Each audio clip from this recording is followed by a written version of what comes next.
আপনিও এর প্রতি অবিচল থাকুন, অটল থাকুন, আপনিও নামাজ আদায় করুন। ফলে অপরকে নামাজ আদায় করতে গেলে নিজেকে নামাজি হতে হবে, এই আয়াত থেকে বোঝা যায়। তাই নবী কারীম সাল্লাল্লাহু আলাইহি সাল্লাম বলছেন, মুরু আওলাদাকুম বিস-সালাত আহম আবনাউ সাবি'আস সিনিনা। যখন আল্লাহ নবী এখানে বাপ আছে, যারা পিতা আছে, পিতাদেরকে লক্ষ্য করে বলছেন। এখানে আল্লাহ নবী এখানে যারা পিতা আছেন তাদেরকে লক্ষ্য করে বলছেন, আমিও এখানে যারা পিতা আছে তাদের লক্ষ্য করে বলছি। বেশিরভাগই এখানে পিতারাই আছে।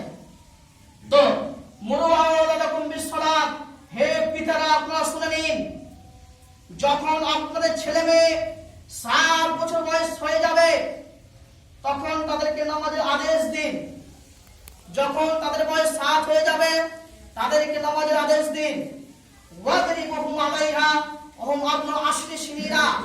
যখন আপনার ছেলে মেয়ের বয়স 10 হয়ে যাবে তাদেরকে প্রহার করুন, লাঠি দিয়ে পিটিয়ে নামাজ আদায় করতে নিয়ে যান।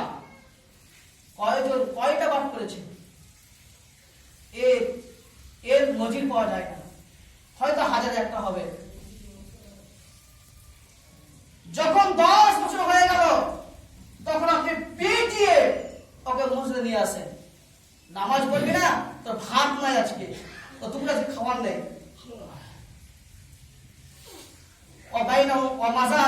এবং শোয়ার জায়গা বিছানা আলাদা করে দিন। এটা নবীর আদেশ। আমাদের এখান থেকে উপলব্ধি করতে হবে, এখান থেকে আমাদের জ্ঞান উপলব্ধি করতে হবে যে লোকমান হাকিম তার ছেলেকে নামাজের কথা বললেন, আপনারও উচিত হবে আপনার ছেলেকে নামাজ আদায় করার কথা বলতে হবে। আজকে সিদ্ধান্ত পরিবর্তন করুন, আপনার বাসার আশা নয়। তারপরে লোকমান হাকিম বলছেন, সময় আর 2 মিনিট। লোকমান হাকিম তারপরে বলছেন, ওয়া'মুর বিল মা'রুফ ওয়া নাহি আনিল মুনকার। হে বেটা, হে আমার আদরের ছেলে, তুমি মানুষদেরকে ভালো কথা বলো এবং অন্যায় থেকে দূরে রাখো। এই কাজটা, এই ওসিয়তের অংশে, উপদেশের অংশে এই উপদেশটা সবচেয়ে তাৎপর্যপূর্ণ। কেন?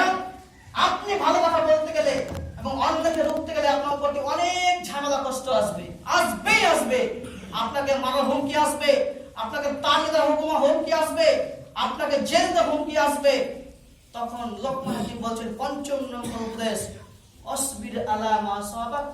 5ম নম্বর উপদেশ লোকমান হাকিম তার থেকে বলছেন, অসবির বেটা, তুমি যখন মানুষদেরকে ভালো কথা বলবে এবং অন্যায় থেকে দূরে রাখতে বলবে তখন তোমার ঝামেলা আসবে, কষ্ট বিপদ আসবে, তোমাকে মারতে আসবে, তখন তুমি ধৈর্য ধারণ করবে। অসবির আলা মা সাবাক, তখন তুমি ধৈর্য ধারণ করবে। এটা 5 নম্বর উপদেশ। 6 নম্বর, ওয়ালা তুসাইদ খাদ্দাক লিন-নাস। বেটা, অহংকার করিও না, অহংকার করো না। মানুষদের কাছে কথা বলতে গিয়ে মুখ ঘুরিয়ে কথা বলো, এটা অহংকারের পরিচয়। যাই হোক, এই কথা বললাম, সময় সাথ দিচ্ছে না তো বলতাম।